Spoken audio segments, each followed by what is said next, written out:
Good morning. Thanks for waking up with us here on Montana This Morning. I'm Katie Miller. Missoula voters have narrowed the field of candidates in 3 city council races. Tuesday was the primary for wards 1, 3, and 4.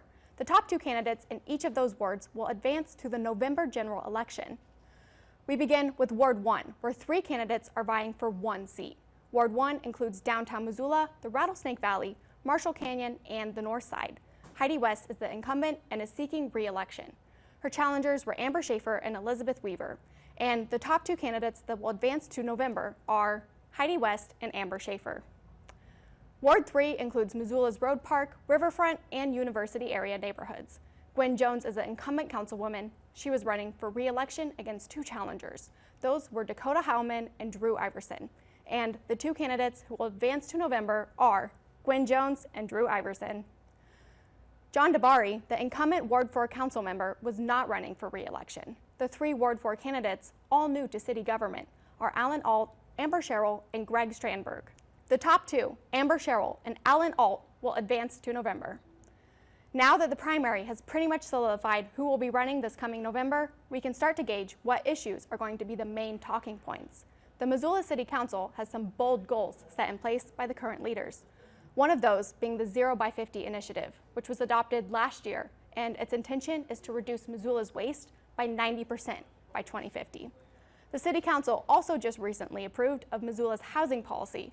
This includes proposals ranging from building code changes to possible taxpayer help. Both candidates and current council members agree housing will be a big issue.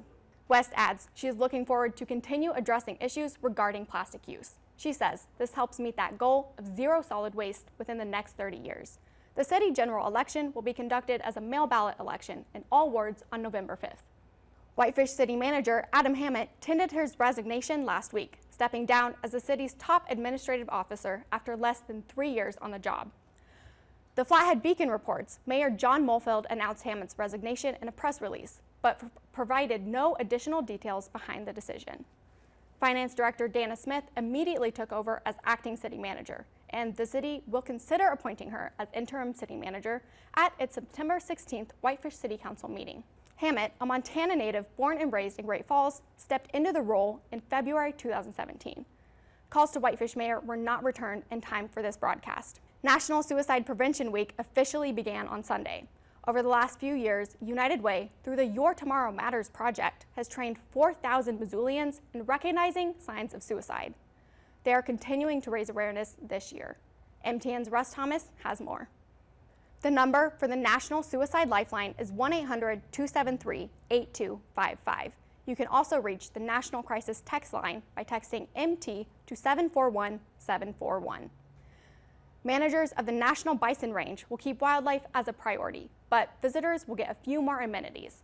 This is under a new final management plan. The Missoula Current reports the U.S. Fish and Wildlife Service reiterated its intent to focus on wildlife for at least the next 15 years in its final draft of the National Bison Range Comprehensive Management Plan. Once the management plan is finalized, it will be the first cohesive guide for the bison range. When the initial draft came out in April, it was already clear that managers wanted to give wildlife and habitat the upper hand. For specifics on the final management plan, you can read it on our news partner's website, MissoulaCurrent.com. President Trump says he will name a new national security director next week to replace the ousted John Bolton. And newly signed Patriot wide receiver Antonio Brown is denying rape allegations from a former trainer. The latest coming up after the break. New England Patriots wide receiver Antonio Brown has been accused of raping his former trainer, according to new federal lawsuit. CBS News correspondent Laura Podosta has more on the latest in this development. CBS News has confirmed Brown plans to countersue. Patriots coach Bill Belichick and quarterback Tom Brady have their regularly scheduled pre-game press conferences later today. It's unclear if they will address the lawsuit. President Trump says he will name a new national security director next week to replace the ousted John Bolton. The president cited policy disagreements with the hawkish Bolton, who submitted a resignation letter of just 2 sentences. Some lawmakers also chalked up the split to a personality conflict. The nation marks the 18th anniversary of the September 11th attacks. Nearly 3,000 people were killed in coordinated attacks in New York, the Pentagon, and Shanksville, Pennsylvania. More have since died following exposure to debris and toxins from the Twin Towers. Stick around. Louis Dortch is back on the other side of the break. He's got a look at the forecast. And rising HPV vaccination rates may help more than just those who get the vaccine. Plus, a new way to get at-risk new mothers to look after their health. Health Watch is coming up. In Health Watch this morning, a new program is convincing more new mothers with high blood pressure to go for follow-up care. Researchers in Pittsburgh found